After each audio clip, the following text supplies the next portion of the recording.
చూచుచున్న దేవుడవు నీవే అని పేరుతో తనతో మాట్లాడిన యెహోవాకు పేరు పెట్టెను. ఏలయనగా నన్ను చూచిన వాని నేను ఇక్కడ చూచితిని కదా అని అనుకొనెను. ప్రియ దేవుని బిడ్డలారా, ప్రియ దేవుని సంగమా, ఈ ఉదయకాలము ప్రత్యేకంగా దేవుడు నీ జీవితంలోనికి, నీ కుటుంబములోనికి ప్రత్యక్షము కాబోతున్నాడు. ఏంటిదో తెలుసా? చూచుచూ ఉన్న దేవుడు. నీ దేవుడు ఎవరు అంటే, నీ అక్కర్లను చూచే దేవుడు, నీ వ్యాధి బాధలను గుర్తించి చూచే దేవుడు, నీ సమస్యను చూచే దేవుడు, నువ్వు పడుతున్న నిందను చూచుచున్న దేవుడు, నీ ప్రతి అవసరమును చూస్తూ ఉన్న దేవుడు. ఆయన చూడలేని దేవుడు కాదు అండి. నీ దేవుడు ఎవరు అంటే, నీ ప్రతి పరిస్థితిని గమనించి చూచే దేవుడు. హల్లెలూయా. ఈ చూచుచూ ఉన్న దేవునికి ఒక ప్రత్యేకత ఉంది. ఏంటిదో మనం తెలుసుకుందాం దేవుని బిడ్డలారా. ద్వితీయోపదేశ కాండము 4వ అధ్యాయము 7వ వచనంలో దేవుని మాట ఈ రీతిగా సెలవిస్తా ఉంది. ఏలయనగా మనము ఆయనకు మొరపెట్టునప్పుడెల్లా మన దేవుడైన యెహోవా మనకు సమీపముగా ఉన్నట్టు మరి ఏ గొప్ప జనమునకు ఏ దేవుడు సమీపముగా ఉన్నాడు. ఆమేన్. దేవుని నామానికి స్తోత్రం కలుగునుగాక. చూచుచూ ఉన్న దేవుని ప్రత్యేకత మొట్టమొదటి ఏంటిది అంటే, నీ జీవితంలోనికి దేవుడు ఎలా ప్రత్యక్షమవుతాడంటే, నీకు సమీపముగా ప్రత్యక్షమవుతాడు. చూచుచూ ఉన్న దేవుడు మన జీవితంలోనికి ఎలా ప్రత్యక్షమవుతాడంటే, నీకు సమీపముగా ఉంటాడు. నీ వ్యాధిలో, నీ బాధలో, నీ దుఃఖములో, నీ కష్టములో, నీ అప్పులో, నీ రోగ పడకలో దేవుడు చూస్తూ పట్టి పట్టనట్టు ఉండడండి. కొంతమంది ఎలా ఉంటారంటే, చూస్తారు కానీ చూడనట్టుగా ఉంటారు. ఎందుకంటే చూసి చూడనట్టుగా ప్రవర్తిస్తారు. అయితే మన దేవుడు ఏమంటున్నాడు అంటే, నువ్వు ఆరాధించే దేవుడు, నువ్వు ప్రార్థించే దేవుడి యొక్క ప్రత్యేకత ఏంటిది అంటే, నిన్ను చూచే దేవుని ప్రత్యేకత ఏంటిదంటే, నీకు సమీపముగా ఉండే దేవుడు. ఆయనకు మొరపెడుతున్న ప్రతిసారి అంట, ఆయన్ను స్తుతిస్తున్న ప్రతిసారి, ఆయన్ను వేడుకుంటున్న ప్రతిసారి దేవుడంట నీకు సమీపముగా అవుతాడంట, నీకు దగ్గరగా వస్తాడు. హల్లెలూయా. నువ్వు ఏ కష్టములో ఉన్నా, ఏ బాధలో ఉన్నా, ఏ దుఃఖముతో ఉన్నా, ఏ కన్నీటి లోయలో నువ్వు మునిగిపోయినా, ఎక్కడ నువ్వు చింతిస్తున్నావు, ఎక్కడ రోదనతో నీ హృదయము బద్దలైపోయిందో, దేవుని బిడ్డ, దేవుడు అంటున్నాడు, నేను నీ జీవితంలోనికి చూచుచూ ఉన్న దేవునిగా సమీపముగా ప్రత్యక్షమవుతున్నాను. హల్లెలూయా. దేవునికి స్తోత్రం కలుగునుగాక. ఇక రెండవ మాట చూసుకుందాం దేవుని బిడ్డ. మన జీవితంలోనికి మొదటి మాటగా దేవుడు ఎలా ఉంటాడంటే, ప్రత్యక్షమవుతాడు. మన జీవితం సమీపముగా ప్రత్యక్షమవుతాడు. రెండవది, ఆయన నీ మొర ఆలకిస్తాడు. రెండవది ఏందండి? చూచుచూ ఉన్న దేవుడు నీ మొర ఆలకిస్తాడు. మొదటిదేమో చూచుచూ ఉన్న దేవుడు నీకు సమీపముగా ప్రత్యక్షమవుతాడు, నీకు దగ్గరగా ప్రత్యక్షమైతే, రెండవది ఏంటిది అంటే, ఆ చూచుచూ ఉన్న దేవుడు నీ మొర్ర వింటాడు. ఆమేన్, ఆమేన్. ఏం చేస్తున్నాడండి? నీ మొర్ర వింటాడు. యేసు క్రీస్తు వారు ఎరుకో మార్గము గుండా ప్రయాణిస్తున్నప్పుడు ఒక గుడ్డివాడంట కేక వేస్తా ఉన్నాడు, యేసయ్యా, దావీదు కుమారుడా, నజరేయుడైన యేసు అని బిగ్గరగా కేక వేస్తున్నాడంట. బిగ్గరగా కేక వేస్తున్నప్పుడు అక్కడున్న వాళ్ళందరూ, ఆ జన సమూహము ఎలా ఉంటుందండి? చాలా గుంపుగా ఉంటున్నప్పుడు ఎవరు పిలుస్తున్నారో, ఎవరు ఏడుస్తున్నారో, ఎవరు అరుస్తున్నారో ఎవరికి తెలియదు. ఎందుకంటే అంత జన సమూహంలో అందరి దగ్గర నుంచి సౌండ్స్ వినబడతా ఉంటాయి. కానీ ప్రత్యేకంగా మనకు దేవుని మాట సెలవిస్తూ ఉంది. ఒక గుడ్డివాడు అంట, త్రోవ ప్రక్కన ఉన్నటువంటి గుడ్డివాడు యేసయ్య వెళ్తూ ఉంటున్నప్పుడు తనకు దృష్టి లేదు, తనకు కళ్ళు లేవు అని చెప్పి ఏమంటున్నాడంటే, దావీదు కుమారుడా అని మొర్రపెడతా ఉన్నాడు, నన్ను కనికరించు అని. దావీదు కుమారుడా, నజరేయుడైన యేసు, నన్ను కనికరించు అని ఆ గుడ్డివాడు మొర్రపెడుతున్నప్పుడు దేవుడు, ఈ గుడ్డివాడు పిలుస్తున్నాడు కదా, నాకేందిలే అని దాటేసుకుంటూ వెళ్ళిపోయాడా? ఆ గుడ్డివాని కేక విన్న దేవుడు, ఆ గుడ్డివాని మొర్ర ఆలకించిన దేవుడు ఏమన్నాడంటే, నేను నీకేం చెయ్యాలని కోరుకుంటున్నావన్నాడు. హల్లెలూయా. ఈ రోజు దేవుడు నీతో మాట్లాడుతున్నాడు. దేవుని బిడ్డ, చూచుచూ ఉన్న దేవుడు నీ జీవితంలోనికి మొదటిగా నీకు సమీపంగా వస్తాడు, నీ దగ్గరకు వస్తాడు. వచ్చిన దేవుడు సైలెంట్గా ఉండడు, కానీ వచ్చిన దేవుడు ఏం చేస్తాడంటే, నువ్వు పెట్టే ఆర్తనాదం, నువ్వు పెట్టే కేకలు, నువ్వు వినిపించే ఆ మొర్ర, నువ్వు ఏడ్చే ఏడుపు, నువ్వు పడే బాధను దేవుడు ఏం చేస్తున్నాడంటే వింటున్నాడు. ఆమేన్.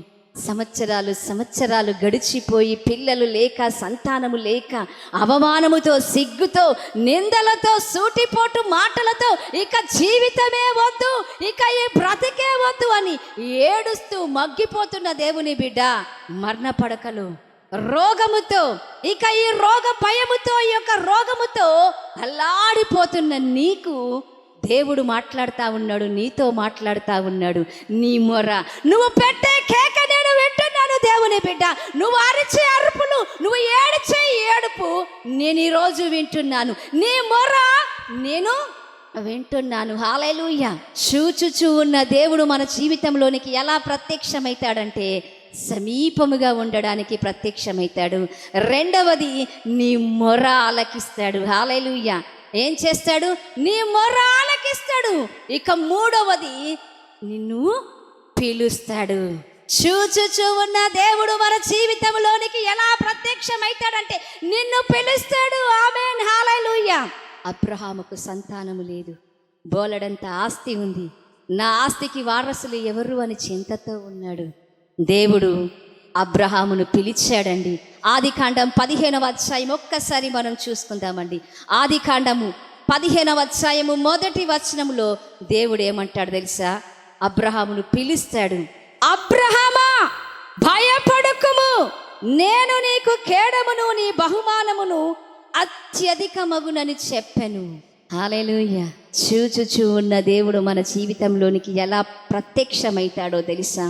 నీ పరిస్థితి ఎరిగి, నీ జీవితాన్ని ఎరిగి, నీ కుటుంబాన్ని ఎరిగి, నీ వ్యాధిని తెలుసుకొని, నీ బాధను తెలుసుకొని సైలెంట్గా ఉండడు, కామ్గా ఉండడు, నాకేందిలే అని అన్నాడు. కానీ దేవుడు పేరు పెట్టి నిన్ను పిలుస్తాడండి.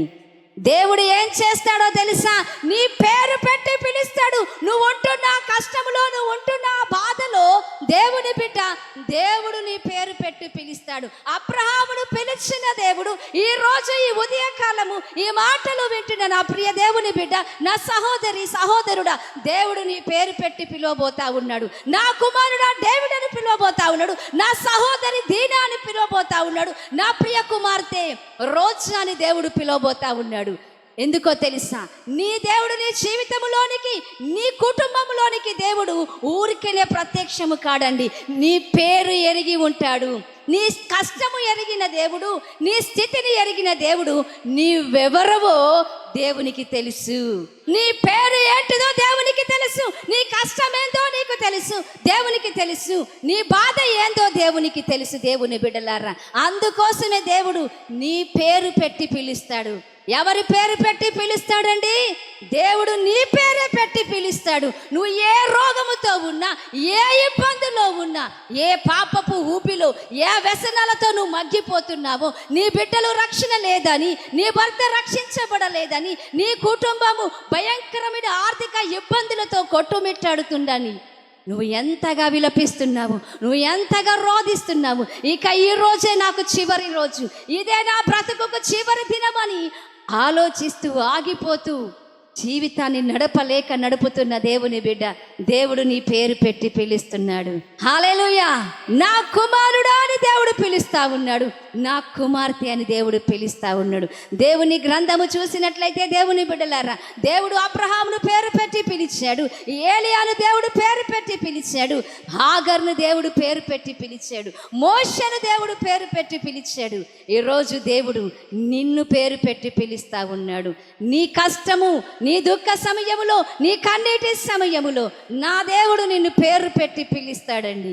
నువ్వు అనుకోవద్దు, అయ్యో నేను ప్రార్థన చేస్తా ఉన్నాను, దేవునికి నమ్మకంగా ఉన్నాను, కానీ నా బ్రతికేంది ఇలా, నా జీవితం ఏంది ఇలా. సంవత్సరాలు గడిచిపోతా ఉన్నాయి, రోజులు గడిచిపోతా ఉన్నాయి, నెలలు గడిచిపోతా ఉంది. నేను మాత్రమే ఇక్కడే ఉన్నాను, ఇదే పరిస్థితిలో ఉన్నాను, ఇదే స్థితిలో కొట్టుమిట్టాడుతా ఉన్నాను అని అనుకుంటున్న దేవుని బిడ్డ, ఇదిగో నీ యొక్క శ్రమకు, దుఃఖానికి, కన్నిటికి ముగింపు పలికే సమయము దేవుడు నీ జీవితంలోనికి తీసుకొని రాబోతా ఉండు. నీ స్థితిలో దేవుడు నిన్ను పేరు పెట్టి పిలవబోతా ఉన్నాడు. హల్లెలూయా. ఇక చివరిగా పేరు పెట్టి పిలిచి వదిలేస్తాడనుకుంటున్నారండి? నీ పేరు పెట్టి పిలవగానే దేవుడు నా కుమారి లలిత, నా కుమారి జోసఫ్, నా కుమారుడు జోసఫ్ అని పిలిచి వదిలిపెట్టే దేవుడు కాదు. కానీ నాలుగవదిగా దేవుడు ఎలా ప్రత్యక్షమవుతాడంటే నిన్ను ఆశీర్వదిస్తాడు. ఆమేన్. దేవుడు నీ జీవితంలోనికి చూస్తూ ఉన్న దేవుడు ఖాళీగా చూస్తూనే ఉండిపోడండి. చూచుచూ ఉన్న దేవుడు నీ జీవితంలోనికి ఎలా వస్తాడు అంటే నిన్ను ఆశీర్వదించడానికి వస్తాడండి. యాకోబును దేవుడు చూచాడు, యాకోబును ఆశీర్వదించాడండి. ఈరోజు దేవుడు నిన్ను ఆశీర్వదించాలని కోరుకుంటా ఉన్నాడు. కేవలము నువ్వు మొర్ర పెట్టే మొర్ర విని, కేవలము నీ పేరు పెట్టి పిలిచి అక్కడే ఆగిపోయే దేవుడు కాదు. గుడ్డి భర్తమైన పిలిచాడు. దేవుడు ఏం చేశాడు? అతన్ని ఆశీర్వదించాడు. ఎలా ఆశీర్వదించాడంటే సృష్టికర్తవైన దేవుని చూచే నేత్రాలు ఇచ్చి ఆశీర్వదించాడండి. ఈ మాటలు వింటున్న దేవుని బిడ్డ, నువ్వు ఏ కష్టములో ఉన్నావు, ఏ పరిస్థితిలో వేదన చెందుతున్నావు, ఆ వేదనలో దేవుడు నిన్ను ఆశీర్వదిస్తాడు. నిన్ను ఆశీర్వదించే దేవుడు, చూచుచూ ఉన్న దేవుడు నీ జీవితంలోనికి ఎలా ఎంటర్ అవుతాడంటే నిన్ను ఆశీర్వదించడానికి ఎంటర్ అవుతాడు. అయితే దేవుని బిడ్డలారా, ఆగరు శారా దగ్గర దేవుడు చెప్పిన మాట ఏంటంటే, నువ్వు శారా దగ్గర అణిగి మణిగి ఉండమన్నాడు దేవుడు. శ్రమలో నిలబడి ఉండు అని దేవుడు ఆగరుతో మాట్లాడాడండి.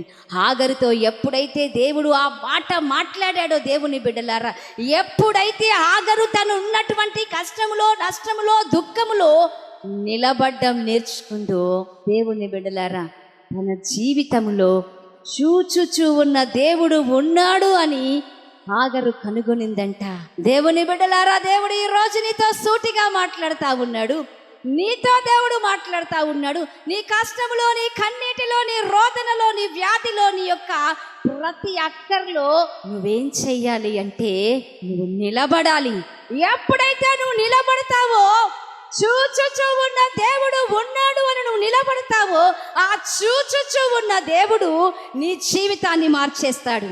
నా కష్టాన్ని చూచే దేవుడు ఉన్నాడు అని ఒప్పుకోవాలి. నా కన్నీళ్లు తుడిచే దేవుడు చూస్తున్నాడు అని ఒప్పుకోవాలి. దేవుని బిడ్డలారా, నా రోగాన్ని చూస్తున్నాడని నువ్వు ఒప్పుకోవాలి. నా బాధను దేవుడు చూస్తూ ఉన్నాడని ఒప్పుకోవాలి. ఎప్పుడైతే నా దేవుడు నన్ను చూస్తున్నాడు, నా ప్రతికూల పరిస్థితులలో దేవుడు నన్ను చూస్తున్నాడు. మనుషులు కాదు దేవుని బిడ్డ నిన్ను చూసేది. నువ్వు చెప్పగలిగి ఉండాలి, నా దేవుడు నన్ను చూస్తాడు. రోగశయ్య మీద నేను పడుకున్నప్పుడు నా దేవుడు చూస్తున్నాడు. మరణముతో నేను వేదనతో కలిగి ఉన్నప్పుడు నా దేవుడు నన్ను చూస్తున్నాడు. గర్భఫలము లేక నిందలతో, అవమానాలతో పడుతున్నప్పుడు నువ్వు చెప్పగలిగి ఉండాలి, ఇదిగో నా దేవుడు చూస్తున్నాడు. వేదనతో నువ్వు కన్నీటితో ఉన్నప్పుడు నా దేవుడు చూస్తున్నాడు. వివాహము లేక సంవత్సరాలు గడిచిపోతున్నప్పుడు నువ్వు చెప్పగలిగి ఉండాలి, నన్ను నా దేవుడు చూస్తున్నాడు. అప్పులతో, భయంకరమైనటువంటి లేమితో నువ్వు ఉన్నప్పుడు నువ్వు చెప్పగలిగి ఉండాలి, నా దేవుడు నన్ను చూస్తున్నాడు. హల్లెలూయా. నువ్వు చూచినప్పుడు, చూచే దేవుడు నీకు ఉన్నాడు అని నువ్వు చూచినప్పుడు నీకు దేవుడు సమీపముగా ఉంటాడు. నీ పేరు పెట్టి పిలుస్తాడు, నిన్ను ఆశీర్వదిస్తాడు.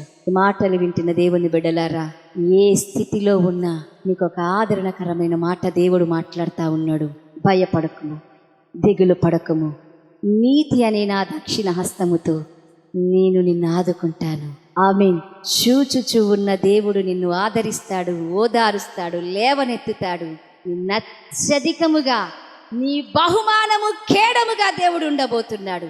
అబ్రహాముకు దేవుడు అత్యధికమైన బహుమానము కేడముగా ఉన్నట్టు చూచుచూ ఉన్న దేవుడు నీకు అత్యధికమైన బహుమానమును కేడమునై నిన్ను ఆశీర్వదిస్తున్నాడు. మనము తలలు వంచి ప్రార్థన చేసుకుందాం. చేత ప్రేమ కలిగిన మా ప్రియ పరలోకమందున్న మా తండ్రి, ఈ ఉదయ కాలము చూచుచూ ఉన్న దేవుడు ప్రత్యక్షత మా జీవితములో నైనా నువ్వు ఏ రకంగా మా కుటుంబాలలో మా జీవితాల్లో ప్రత్యక్షపరచబడుతున్నావు నైనా, మీరు మాట్లాడిన ఈ విధానాన్ని బట్టి తండ్రి నీకు వందనాలు. ఎవరు ఏ స్థితిలో ఉన్నా, ఎవరు ఏ పరిస్థితిలో ఉన్నా, అయ్యా నా దేవుడు నన్ను చూస్తున్నాడు అని వారు గమనించినట్లయితే, హాగరులాగా వారు తెలుసుకున్నట్లయితే ప్రభువా, వారి జీవితాలు మార్చండి నాయన. హాగరును దీవించావు నాయన, అబ్రహామును దీవించావు నాయన, యాకోబును దీవించిన నా ప్రియ దేవుడా, ఇదిగో ఈ బిడ్డలందరినీ దీవించి ఆశీర్వదించి వారి కన్నీటిని, వారి కష్టాన్ని, వారి నష్టాన్ని, వారి దుఃఖాన్ని, వేదనను, బాధనను తొలగించి వారికి సమీపముగా ఉండి వారి మొర ఆలకించి వారిని పేరు పెట్టి పిలిచి ఆశీర్వదించి మీరు మహిమ పొందమని, సమస్త మహిమ ఘనత నీకే కలుగునుగాకని యేసు క్రీస్తు నామమున వేడుకుంటున్నాను మా తండ్రి. ఆమేన్.